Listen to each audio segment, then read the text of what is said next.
America Afghanistan से मार खा के चला गया। अमेरिका ने फिर ड्रोन स्ट्राइक करना शुरू कर दी और उसके बाद जब अमेरिका काबुल एयरपोर्ट छोड़कर जाता है तो उसके बाद जितने भी हथियार होते हैं उनको नकारा बनाया जाता है। अब वो हथियार तो तालिबानों के किसी काम के नहीं है। बहरहाल अगर ये हथियार पाकिस्तान के पास और चाइना के पास आ जाए तो पाकिस्तान चाइना इसका बेस्ट यूज कर सकते हैं। नाज़रीन ग्रामी, आपको ये बता दें कि तालिबानों ने इस बात का ऐलान किया है कि हम चाइना पाकिस्तान के साथ मिलकर अमेरिका के तबाह किए हुए हथियारों को रीन्यू करेंगे। चाइना, पाकिस्तान और अफगानिस्तान के तालिबानों के दरमियान एक मुआहदा तय पाया है और ये मुआहदा ये है कि जितने भी हथियार हैं जो अमेरिका ने छोड़े हैं अफगानिस्तान के अंदर, वो अफगानिस्तान के काबुल एयरपोर्ट पर, वो पाकिस्तान को, चाइना को दिए जाएंगे और चाइना पाकिस्तान उनको अपग्रेड करेगी। उनके जो स्पेयर पार्ट्स तबाह हुए हैं या अमेरिका ने उनको कॉकपिट से निकाल दिया है हेलीकॉप्टर वगैरह से, उन सबको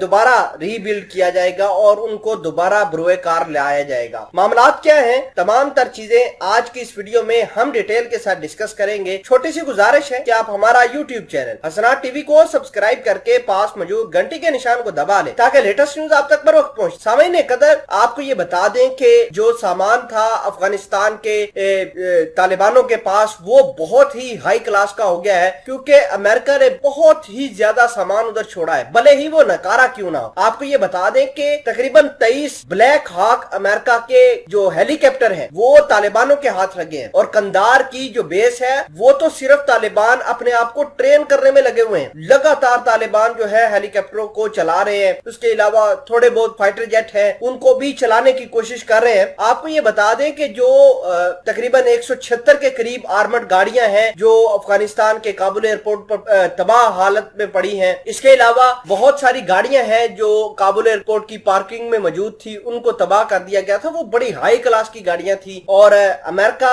उन गाड़ियों को जाते हुए तबाह कर गया था। अब बात यह है कि पाकिस्तान, चाइना इन गाड़ियों को लेगा, इन आर्मर्ड को लेगा, इन टेक्नोलॉजी को लेगा और उसको अपग्रेड करने की कोशिश करेगा। अब तालिबान खुद क्यों नहीं कर सकते? क्योंकि तालिबान प्रिमिटिव है। तालिबानों के पास ऐसी कोई चीज नहीं है जिसकी वजह से वो इन जहाजों को जो टूट फूट का शिकार है उनको इस्तेमाल कर सके। फिलहाल के लिए आपको ये बता दें कि नाइट विजन गूगल ग्लासेस जो है वो पाकिस्तान के अंदर आ गए हैं। अमेरिका की जो गन्स हैं वो पाकिस्तान के अंदर आ गई हैं और ये एंटी माइंस जो आर्मर्ड गाड़ियां थी अमेरिका की वो पाकिस्तान के अंदर आएंगी इंशाल्लाह। और पाकिस्तान, चाइना मिलकर उसके ऊपर काम करेंगे और उसको मजीद अमेरिका से भी लीथल बनाने की कोशिश करेंगे। तो ये पाकिस्तान, चाइना और तालिबानों के दरमियान ये मामला तय पाया है। और आपको ये भी बता दें कि तालिबानों ने ऐलान किया है कि चाइना जल्द अज जल्द अफगानिस्तान के अंदर आए, इन्वेस्टमेंट करना शुरू कर दे। हम हर लिहाज से चाइना को सपोर्ट करेंगे, क्योंकि वजह यह है कि क्यों इस वजह से तालिबान बयान दे रहे हैं, क्योंकि तालिबान चाहते हैं कि हमें पैसों की कमी ना हो। पिछली दफा भी इनको फाइनेंशियल क्राइसिस आ गए थे और जिसकी वजह से इनकी गवर्नमेंट बहुत जल्द टोपल की गई। अब भी इनको खतरा है कि जितनी जल्दी हो सके गवर्नमेंट आए इनके पास और इनके मामलात सेटल हो जाए और एक इंक्लूसिव गवर्नमेंट बन जाए।